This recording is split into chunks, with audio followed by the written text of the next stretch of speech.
Anthony Bourdain, host of Parts Unknown, dead at 61, cause unknown. We grieve with the family, loved ones, close friends, colleagues, and worldwide admirers of Anthony Bourdain in this very somber moment of reflection. The world was made a better place because of his life, and will be that much poorer because of his untimely passing. Fortunately for the world, not just his memory, but his rich legacy will live on until time is no more.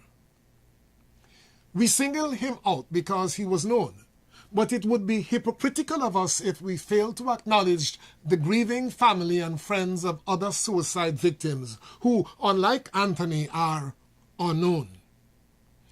But on the day Anthony committed suicide, approximately 122 other Americans succeeded in doing the same thing.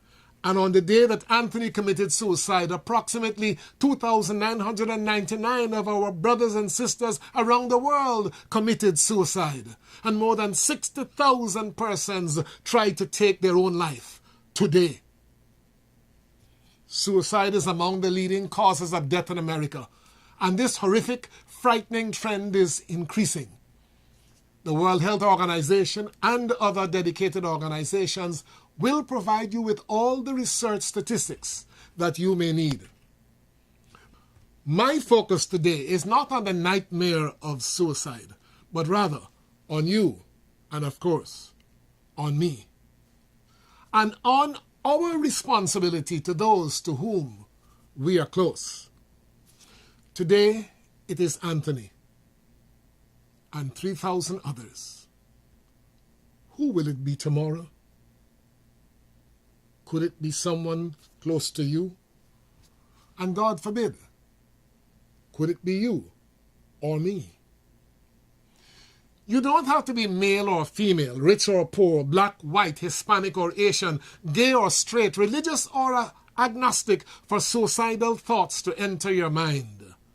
And once suicidal thoughts enter your mind, attempted or successful suicide depends on how fertile and receptive the soil of your mind is at the moment. So how can we attempt to insulate ourselves and our loved ones in an attempt to drastically reduce becoming vulnerable to the risk of suicide? Attempted or successful? In my opening statement, I referred to Anthony Bourdain's death as attributable to causes unknown, despite the universal verdict that it was suicide. From my perspective, suicide by definition is a decision. The gun, poison, overdose, crash, jumping off a bridge are only some of the methods of executing that decision. But if we are to help prevent or reduce the incidence of suicide, we need to attempt to determine the causes and begin by recognizing that they are multiple and accumulative.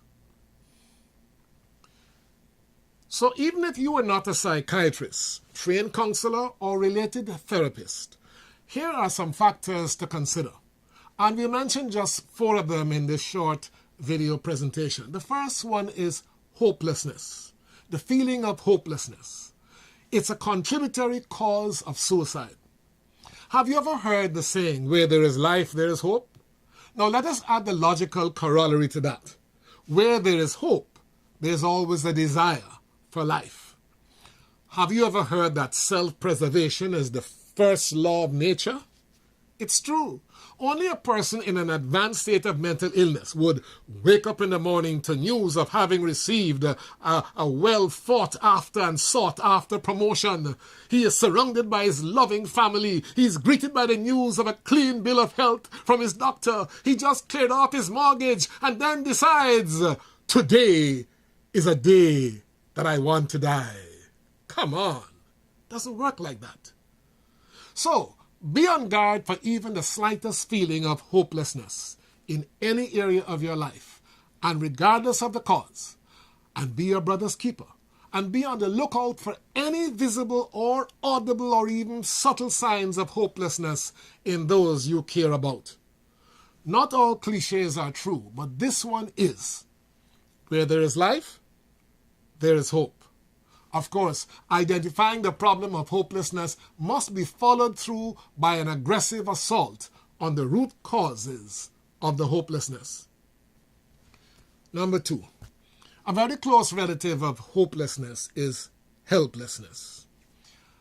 Most of us have been in a situation in which we felt utterly helpless. And if you've never been in such a situation, perhaps you need to be, in order to effectively join the fight in reducing the incidence of suicide. Human beings and other animals are designed to defend and protect ourselves when we come under attack or threat, regardless of the nature of the threat.